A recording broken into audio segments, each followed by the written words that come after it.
Hey everybody, sorry about the noise from the gardeners outside. I'm gonna try to make this quick. Kenmore Elite lower dish rack. Obviously, very didn't last very well. This new one is darn near identical shape. So all I got to do is transfer the wheels over and the rear pivoting tine and the tine pivot clips. I'll show you how to do that.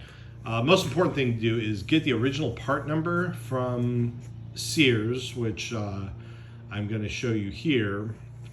So you just have to connect dots from Sears part number to Whirlpool part number to replacement part number, and then you can come up with a match.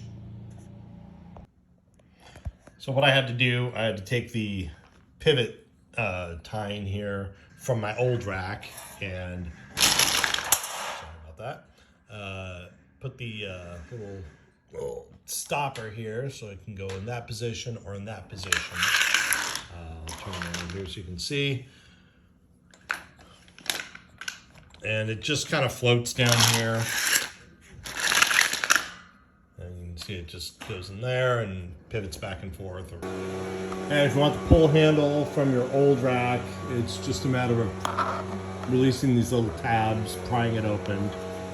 And on the back side, for the pull handle, you have to release these screws. They are Torx T15. I'm not really sure. Clamp it onto the new unit and put the screws in and snap it all together.